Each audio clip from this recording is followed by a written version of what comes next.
嚟啦！Yo， 大家好，我係琴日出片記錄我買咗部朋友嘅車 S2000，開始為故人圓夢系列嘅 L 佬。呢個系列咧應該係會以1個月1集記錄我點樣一步一步將呢部代號名為 TWS2000嘅車變成我朋友心目中嘅終極形態。不過呢個系列咧其實事出突然嘅，所以咧第一集嘅前導影片冇太多嘅內容，但係都希望大家去睇條影片啦，俾我知道我唔係孤軍作戰，就係實際嘅支持行動啦。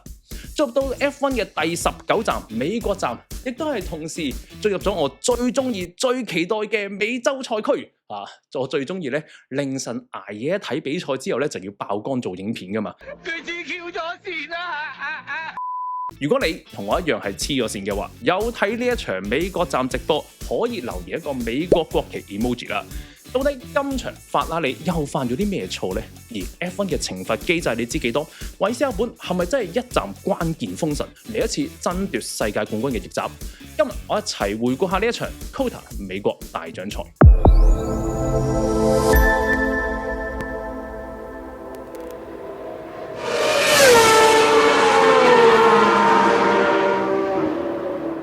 喂，點樣落去啊？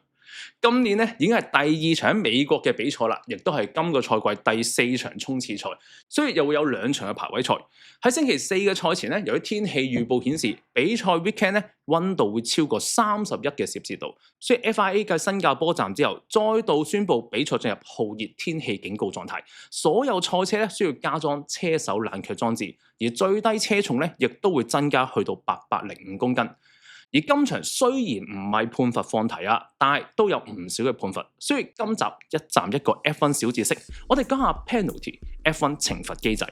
我哋都知道，唔理係賽車犯錯定係車手犯錯 ，FIA 都會以判罰作阻嚇，而當中咧就會分為罰錢、罰分、罰秒。罰錢咧對車隊嚟講係最小事嘅，而罰分就係為到 F1 嘅車手 Super License 記分，就好似我哋嘅車牌咁啊，記滿12分咧就要停賽1場。而家最接近嘅就係手執10分嘅 Bellman， 不過記分喺1年之後咧就會被取消噶啦。例如排第2手持9分嘅 Verstappen， 去到下一站10月27號咧就會攞翻2分渡過危險期。不過罰錢罰分咧，其實都唔會太影響賽果嘅啫。真正影響賽果嘅係罰秒。而家嘅罰秒手段咧，主要分為4種，分別就係加5秒、加10秒、drive-through penalty， 仲有 stop and go。而後兩者歷史咧係比較悠久嘅。加5秒、加10秒咧係近呢10年幾先至出現嘅啫。罰秒好簡單嘅啫，就係車手入站之後喺車隊動手之前咧，需要 FIA 嘅人員計時，停夠秒數咧先至可以開始動工。如果有多個時間嘅懲罰咧，係可以累加埋一齊嘅。而 drive-through 咧就係強制入站，但係咧唔需要停低嘅，按照維修區最高嘅時速行駛。Stop and go 咧就係需要喺維修站停一停車。而呢兩者咧都唔能夠對賽車進行換胎或者維修，大概咧係花費15秒到20秒左右。按照賽例 ，drive-through 同埋 stop and go 咧都必須喺判罰之後3個圈之內執行嘅。不過如果車隊咧冇進行到入 pit 嘅話，5秒同埋10秒咧係可以喺賽後加翻上去嘅。所以帶罰秒嘅車手咧就要好好咁控制同後車距離啦。至於乜嘢情況會採取乜嘢嘅判罰，呢個咧係一條長片嘅獨立內容嚟嘅，再加埋有裁判意志噶嘛，所以咧我哋唔能夠一乜大過，但係最基本最輕微嘅，例如係阻到其他車手啊、起步違規，又或者係判定引發碰撞咧，都會係5到10秒嘅。而所有關於安全嘅問題，又或者係觸犯咗嚴重違規，例如係安全車紅旗爬頭啊，就可能被罰更加嚴重嘅 drive-through 或者係 stop and go 啦。另外咧，如果判罰係喺賽後先至判定嘅話，而情況嚴重，又或者車手係冇執行到嘅話咧，懲罰就會帶到下一站，用起步格嚟代替。不過罰退後起步格咧係冇一個固定嘅對應嘅，以前咧係輕手啲嘅，要 drive-through 啊或者 stop and go 咧先至會罰格。但係近年咧一般就係5秒等於3格，10秒等於5格。例如喺今站美國站咁，新時喺正賽引發嘅意外咧，去到下一站咧就要被罰退後5格起步啦。裁判書如果寫咗係相等於10秒。仲有陣時我哋會見到車手喺需要帶罰退賽情況底下，會入 pit 先處罰咗先，然後就故意出翻 pit 行翻1個圈啦，先至入站退賽嘅。呢個咧就係唔希望將罰秒帶到去下一站變成罰格，咁樣就取決於車隊對於判罰嘅理解，仲有車手完成咗賽事幾多個圈。一般咧只要完成咗賽事嘅90% 啫，就算係完成咗賽事㗎啦。車手就算大罰退賽都好，秒數咧都會加到去到今場嘅賽果。但如果車手係被判定為係 not classified 嘅話咧，判罰就有機會帶到下一站啦，但係仍然係由賽會解讀嘅。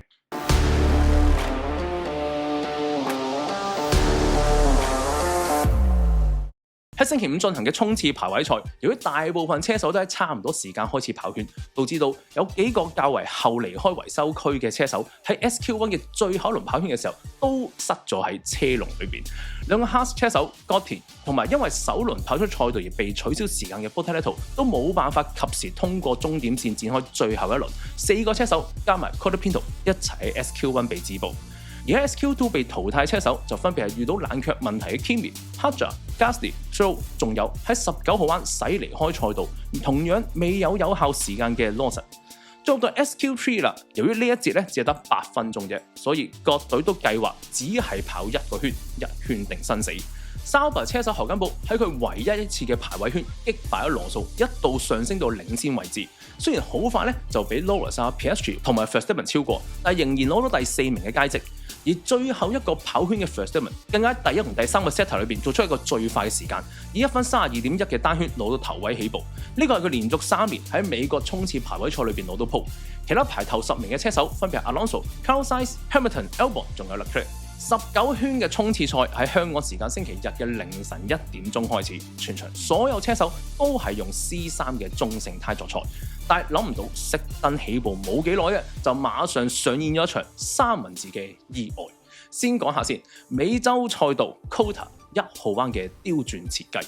Cota 由起步線去到1號彎之前咧，其實唔係好長嘅啫，大概只係得300幾米，但係咧就需要爬上一個平均坡度達到11% 嘅山坡。我哋喺鏡頭咧其實唔係太睇到好斜嘅啫，但係換個角度咧，好容易就感受到噶啦。喺 F1 賽道裏邊，呢個算係非常之斜嘅上坡嚟嘅。呢個坡度咧同 Spa 差唔多，但係就短得多喎，所以車手嘅視線其實根本睇唔到頂點嘅。立體上下講完，我哋講下左右啦。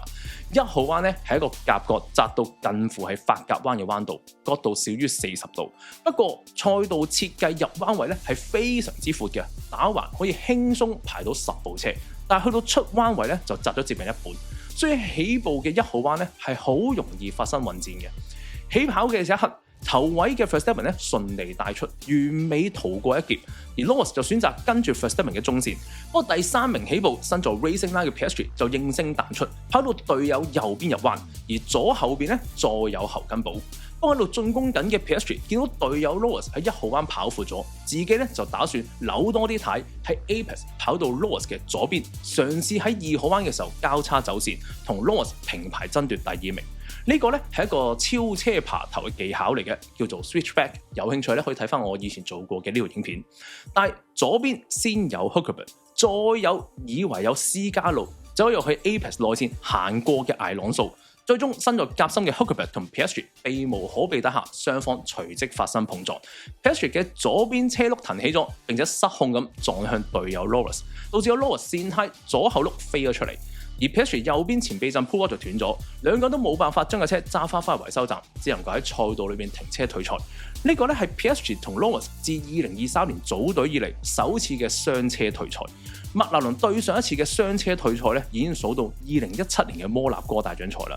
而路過嘅 Alonso 咧亦都被波及，三文治裏邊咧就只係得 Hülkenberg 更換完頭翼之後咧可以繼續比賽。零件散落到一地都係，賽會馬上出示安全車。按照慣例，意外喺起步嘅時候發生，所以裁判咧就將意外定為係 racing incident， 冇車手需要判罰。老實講，各位實在唔需要爭論，到底係 Piastri 撞埋侯根堡啊，定係侯根堡撞向 Piastri？ 外線嘅 Piastri 車頭領先，而侯根堡咧要顧及左邊嘅 Alonso。喺當其時嘅情況底下，無論係侯根堡定係 Piastri， 其實都冇辦法避開呢個碰撞。就連事後麥拿倫車隊嘅 CEO Zak Brown 喺維修區接受訪問嘅時候咧，佢係一度暗指呢件事咧係後根部嘅失誤引起，仲形容呢個係業餘級嘅駕駛方法。但係當佢喺賽後仔細研究完賽事之後咧，就馬上改口，認為呢件事咧單純係意外。呢個咧亦都係 COTA 賽道1號彎入彎位闊，而車手可以選擇多條路線入彎。當車手切入去彎心嘅時候咧，就好容易發生碰撞啦。長氣咗，我哋翻去比賽。呢件事最大受益人當然就係 Red Bull 啦。韋薩本嘅最大勁敵咧已經落馬失分，而自己就以第1名完賽就可以攞到一下子接近8分嘅差距。隊友 Tsunoda 咧亦都成功避開咗事故，由第18名起步嘅佢一舉上升到第7名。羅素同埋辛斯咧都分別有第2、第3。比賽喺第6個圈繼續開始。羅素喺重新起步之後，一度有力挑戰韋薩本嘅，甚至喺8號彎第12個圈嘅時候，嘗試喺內線呢逼爬頭。韋薩本為咗避免事故咧，馬上跑出賽道，而羅素自己咧亦都收掣不及，衝咗出賽道。兩架車冇發生碰撞，亦都保持住原本嘅位置。之後韋薩本咧就一騎絕塵，冇再受到任何嘅威脅啦。到第16個圈出現咗一個難以理解嘅一幕，少爺仔史道爾喺1號彎內線呢 brake 剎車，打算超越佢，距離足足有2-3架車車位嘅奧岡，結果佢誤判剎車距離，就化身成為高速魚雷撞向奧岡嘅車尾，雙車停咗喺1號彎嘅 run-off area。其實史道爾咧係自知理虧㗎，亦都馬上舉手 say sorry 啊，但係唔知佢係咪怕奧岡落車對佢不利啦，所以喺右前避震明顯係斷咗嘅情況底下咧，佢仲跑翻去賽道。就算俾你撐到一個圈啊，跑翻入 pit 都整唔到啦，仲要帶住呢個差唔多斷開嘅前轆翻去賽道咧，係極為危險嘅。成個過程同埋佢嘅判斷咧，令人費解啊！後嚟史道爾被裁判判定係構成事故嘅，需要喺正賽嘅時候退後5位起步。賽會再度出動安全車，如果需要長時間清理現場，安全車亦都帶到最後一圈。最終韋薩本攞到佢第13場嘅衝刺賽冠軍，延續佢贏得最多衝刺賽嘅紀錄。羅素無力進攻之後攞到亞軍，而辛斯再一次打入3甲攞到季軍。排喺第8名、第10名起步嘅咸美頓同埋陸克萊分別以第4、第5名完賽，而艾邦第6、角田第7。原本排喺第8名嘅 Behrman 因為喺16號彎同 Kimi 競爭嘅時候駛離開賽道獲得優勢，而當時 Kimi 咧頭轆已經領先 Behrman 嘅啦。但係 Behrman 冇讓翻個位出嚟，結果 Behrman 被裁判加罰10秒，跌到最後一名。Kimi 就攞到最後一個嘅積分名額。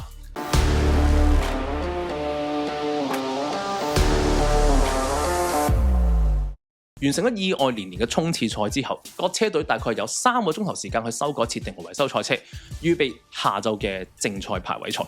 喺 Q1 開始咗大概3分鐘左右，賽會咧就因為事故出示紅旗，事關黑咗喺駛經 Sector 1嘅 S 字連續彎失控跣胎撞牆，賽車受損冇辦法繼續行。呢個時候冇任何車手做出有效時間，比賽延遲咗大概10分鐘之後繼續，車手仍然有機會進行2輪嘅跑圈。期間羅里斯喺 S 2彎因為上路邊嘅 club 上得太多，所以喺9號彎駛離開賽道，只能夠放棄單圈減速。最後一圈佢選擇保守應對，做出嘅時間咧係排喺第7嘅啫。去到 Q1 尾段啦，隨住其他車手陸續改善時間，羅里斯同埋同樣冇跑出理想時間嘅 Piastri 雙雙跌出頭10，但係起碼2個人咧係入得到 Q2 嘅。喺 Q1 被淘汰嘅車手分別有 Bortoleto、Ocon、Stroll、Albon 仲有 Hadjar。其中 Albon 喺最後一個圈嘅時候咧，其實一度做出一個第8快嘅時間嘅，但係因為佢喺15號彎駛離開賽道被取消單圈，跌翻去淘汰區。而 Lance Stroll 亦喺賽後吞咗一個唔太光彩嘅紀錄，就係單季正賽排位賽 Q1 被淘汰次數最多，由日本站到而家累積多達13次。老實講 ，Aston Martin 嘅賽車咧，再差都唔算係下游啊！如果唔係同事提我咧，其實我冇留意過㗎。而 Lance Stroll 咧，亦都係喺 F1 生涯裏邊 Q1 被淘汰次數最多嘅紀錄保持者。同時，今場咧係 Lance Stroll 連續第30場正賽排位賽裏邊輸咗俾隊友艾朗素。係啊，係連續30場啦，即係話由上年咧就已經開始㗎啦。嚟到 Q2 啦，韋薩本繼 Q1 之後再度跑出一個最快嘅單圈。法拉利表現咧亦都有所回升，陸克萊同埋咸美頓分別跑出第2同第4快嘅時間。反觀麥拿倫喺有陣風嘅情況底下，兩架車都未能夠發揮出理想嘅速度，其中 Piastri 更加只係排第7。角田喺完成最後一輪跑圈嘅時候排第13，確定冇辦法晉級 Q3，再一次成為今場排位賽入邊唯一無緣 Q3 嘅上游車手。喺賽後角田就指係受到 Lawson 所阻，雖然第2輪跑圈嘅時候咧佢係有改善時間嘅，不過喺駛過 Lawson 嘅時候咧，其實佢同第一節差唔多時間㗎咋。就算 Lawson 可以憑空消失都好，喂你唔好行埋去。就算 Lawson 可以憑空消失都好，真係可以改善 0.22 秒以上嗎？Q2 止步嘅車手咧就分別有侯根部啦、Lawson 啦、角田、Gasly 仲有 Colapinto。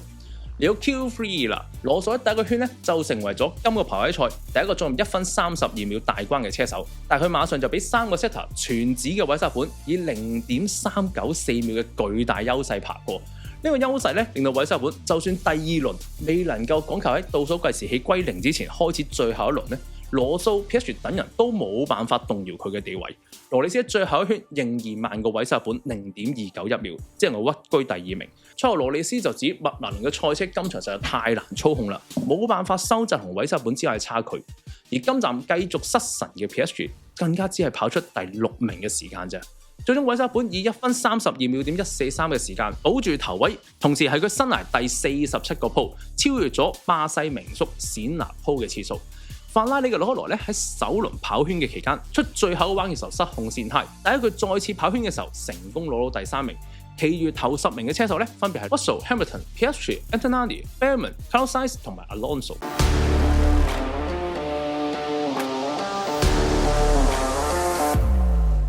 相比較衝刺賽咧，正賽起步就順利得多啦，冇發生意外，但係名次咧就有所改動。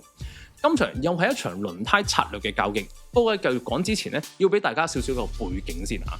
今場美國站係 Pirelli 喺今季比賽繼比利時站之後第2次選用5連號碼嘅輪胎 compound 組合，白色胎咧係 C1，而黃胎紅胎咧分別係 C3 同埋 C4。有別於過往幾年都係用 C2 到 C4 嘅中間組合。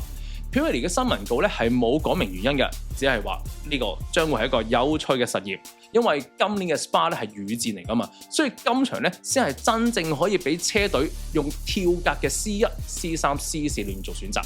即係點啊？今場叫10支車隊做實驗啊，而最終結果係點呢？大部分車隊都冇選擇喺正賽裏邊用 C1 嘅硬胎，更加寧願咧係用過嘅紅胎，要用紅黃組合。雖然 Cota 胎耗咧唔係好嚴重嘅啫，一停一直都係主流策略，但係過往幾年裏邊咧冇太多車隊喺正賽裏邊用紅胎嘅，而係保守咁用黃胎白胎。但係今年咧，因為以 C1 做白胎，車隊測試過之後咧，一般都認為白胎毫無競爭力，反而要求車手咧用較軟嘅 compound 養胎。但係問題係，其實2022年 F1 咧就曾經計劃過將美國站改成 C1 去到 C3， 後來冇實行咧，係因為當其時就已經知道 C1 喺呢度差太遠啦。到底今年夾硬加 C1 嘅原因係咩呢？我真係唔太理解啊！所以今場前排幾乎係清一色用黃胎起步嘅，但係就只係得羅克萊一個人係用紅胎起步。而喺起步嘅一刻，羅克萊的確係賺到紅利嘅。前邊嘅 Verstappen 同 Norris 咧喺中線裏邊進入1號彎，而第3名嘅 Leclerc 就以更有抓地力嘅紅胎嚟咗個 around the outside， 進入1號彎嘅 Apex 已經同 Norris 平排，喺緊接嘅2號彎變成內線，一舉將 Norris 追過，甚至咧仲喺4號彎之前再次進攻 Verstappen 添。不過成個 weekend 由 sprint 去到正賽 ，Verstappen 嘅防守路線都做得非常之好啊，好似咧有後眼預知有人進攻咁啊！喺人哋進攻嘅時候咧，佢都會由中線走入 Apex 封死對手，所以對佢嚟講冇造成太大威脅。而冒險起步喺重油嘅情況底下用紅胎嘅陸克萊，亦都知道之後落嚟嘅任務就係要好好養胎同埋防守身後嘅羅里斯。起步期間同樣係紅軍嘅咸美頓咧，亦都係由外線突入，起步嘅時候追過咗羅素，上升到第4。理論上啦，兩部紅車一前一後夾住羅里斯，對於洛克羅嚟講絕對係一個好消息，因為咧前後可以牽制住對手。不過但係我哋要記住，佢哋背後有個強大嘅法拉利 F1 策略組。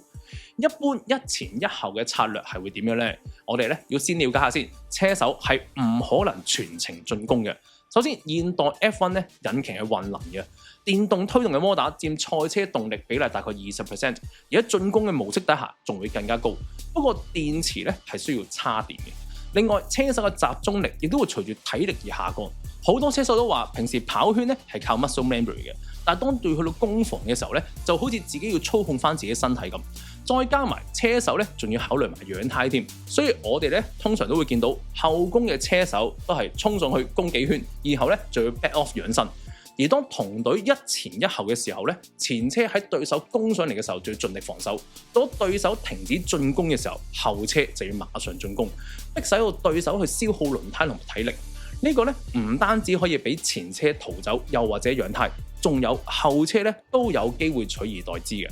頭幾個圈呢個傳統策略咧，有少少喺紅車身上體現得到，因為當其時羅里斯咧進攻緊 Leclerc， 喺1秒裏邊咧不斷進攻，羅克萊亦都防守得好好，好快就到第6個圈啦。喺衝刺賽表現優秀，起步一圈爬上第8嘅新斯，喺15號彎向 Kimi 進攻嘅時候，走入咗內線 late brake，但入彎失敗，同提前3門靠向 Apex 嘅 Kimi 撞埋咗一齊，新斯退賽，而 Kimi 咧就退到最後。雖然咧賽後裁判都認為 Kimi 係提早入彎防守嘅，但係 Kimi 係明顯領先嘅，亦都唔需要為到身後靠 late brake 衝上嘅新斯留空間，所以判定新斯負全責。今場未能夠受罰，需要去到下場正賽退後5名起步，相當於一個10秒嘅判罰，外加扣 super license 2分。而隊友艾邦喺起步嘅時候失利，2部威廉士賽車喺正賽都攞唔到分。因為意外，賽方亮起咗 VSC 燈號，俾工作人員清理賽道。喺第9個圈，比賽重新開始。而呢一刻，羅里斯同洛克萊相距接近2秒，而咸美頓就喺羅里斯身後大概1秒。理論上，咸美頓咧係需要上前進攻，俾隊友養胎嘅。不過咸美頓唔能夠收窄距離之餘，仲放走咗羅里斯，令到羅里斯喺5圈咧就去到洛克萊身後嘅1秒 DRS 範圍啦。呢個咧當然唔可以怪晒咸美頓啦，或者紅車真係無能為力噶嘛，所以又要睇下洛克萊點發揮啦。洛克萊一開始咧都守得有來有往嘅，喺多次入彎好似大概失手嘅時候咧，都會以我哋口中所講嘅孤寒走線守住羅里斯。去到第19個圈13到15號彎嘅攻防裏邊，更加成功令到羅里斯跑出賽道，增添佢超越 Chad Lehman 嘅紀錄，間接令到佢之後收到一面黑白旗警告。不過羅克萊嘅紅胎衰弱十分之嚴重，去到第21圈嘅 backstreet 仲係俾羅里斯無情喺直路加 DRS 追過，但正因為洛克萊同羅里斯多圈嘅前鬥，咸美頓亦都喺身後追到上嚟啦。然後咧就發生咗我哋喺畫面見到咸美頓進攻同隊友嘅一幕。洛克萊險守位置之後，馬上入 pit。L 嘅賽事回顧最中意咧就係馬後炮，明白咸美頓喺今年咧冇上過頒獎台，所以咧梗係想將自己嘅優勢放大。喺車隊冇指示嘅情況下，進攻隊友無可厚非。洛克萊被進攻喺車隊冇指示嘅情況下，防守都不為過啊！不過車隊真係應該眼白白睇住同隊內鬥，而不作為咁睇住對手跑開嘛。最理想嘅當然好似之前咁講啦，打 team play。洛克萊或者咧可以遲多少少換胎，保留賽事尾段嘅實力。但係咸美頓喺初段嘅時候未能夠追上，咁我哋都講唔到啲乜，可能係賽車啦，可能係 dirty air 啦。但係如果法拉利本來係立心向羅里斯施壓嘅話，唔係應該喺洛克萊俾羅里斯追過之後，叫洛克萊唔需要刻意讓車，而係放棄防守，俾咸美頓上前去追羅里斯嘛？我哋咧睇直播嘅時候咧，睇到2部車一喺度互鬥，然後去到維修站入口 ，Team Radio 咧就出示咗 box， 叫洛克萊馬上入站，好似咧係車隊唔想兩架車互鬥，先至叫洛克萊馬上入站咁。但係其實我哋睇電視嘅 radio message 咧，一般都會有半個圈以上嘅 delay 嘅，即係話好大機會啊，車隊係一早就已經安排咗洛克萊喺呢個圈入站嘅。咁佢哋鬥啲乜嘢啊？如果入站真係咁臨時安排啦，咁車隊就要反問，到底佢哋點解要等佢哋互鬥先至叫車手入站呢？咸美頓喺洛克萊入站嘅圈被拖慢到1分41.3啊，比本身慢咗足足1秒。而羅里斯咧就已經跑出咗個1分13秒啦，將咸美頓咧帶開咗3秒幾距離。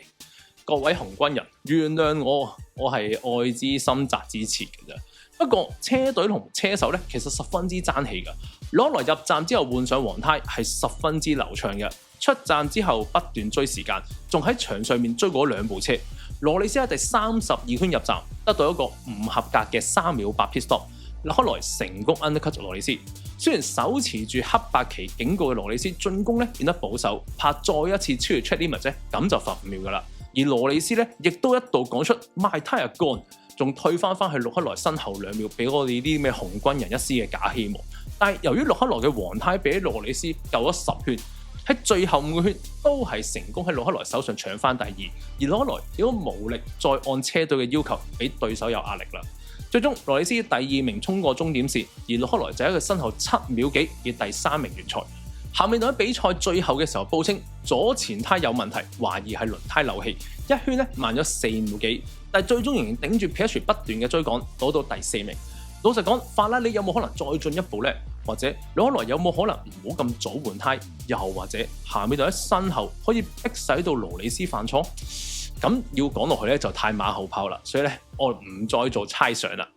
今場嘅正賽其實冇乜太多重點嘅啫，而贏家一定係 Red Bull。除咗 Verstappen 喺 Sprint 同埋正賽裏邊2次由頭帶到尾嘅 Pole to Win，只係差正賽嘅 Final Step 咧落喺 Kimi 手上。如果唔係嘅話咧，就會攞到我上一條影片提過嘅超級大滿貫之外，仲有角田連續得分，由第13名起步之後喺 VSC 之前咧就上到第7名啦，仲可以保住位置完賽。而其他交鋒咧都係落喺中下游嘅。而最有趣嘅係 Alpine 嘅 Colapinto 無視 Team Order 叫佢留到最後，而追過隊友 Gasly。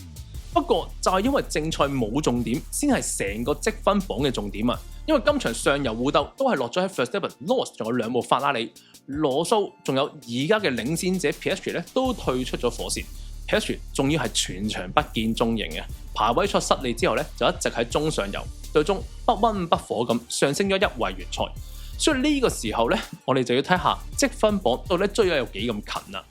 Piastri 喺今場再度落後其他人，只係攞咗10分，到今場亞軍得主嘅隊友羅里斯追到只係差14分啫。而最重要嘅係韋薩本喺近4場比賽裏邊4戰3勝，再加埋木瓜雙車喺 Sprint 雙退賽8分嘅優勢，由荷蘭站嘅104分分差去到今個 weekend 過去，大幅收窄到同第一位 Piastri 只係差40分，同羅里斯只係差26分啫。所以韋薩本咧喺賽後都大方地向記者表示，佢認為衛冕世界冠軍嘅機會就出現咗喺眼前。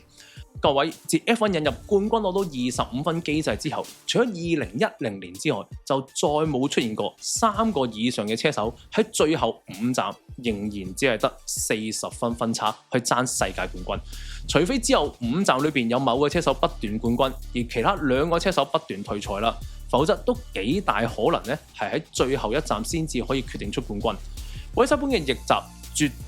對係打破咗麥拿倫壟斷嘅今季。至於第3名之後嘅名次局勢咧就明朗得多啦，一路咧就要數到第9名同埋包尾嘅爭奪戰。其實再講多次啊，今季中下游實力咧真係非常之接近嘅，除咗 Alpine 真係冇邊一隊有明顯落後嘅，好似咧每個人都有機會攞分咁啊。而車隊積分榜啦，雖然麥拿倫世冠大局已定，但係法拉利今場第3、第4名又追翻唔少分喎。最可怕嘅係今場角田輕輕嘅貢獻底下 ，Red Bull 亦都上到同法拉利只係差3分啫。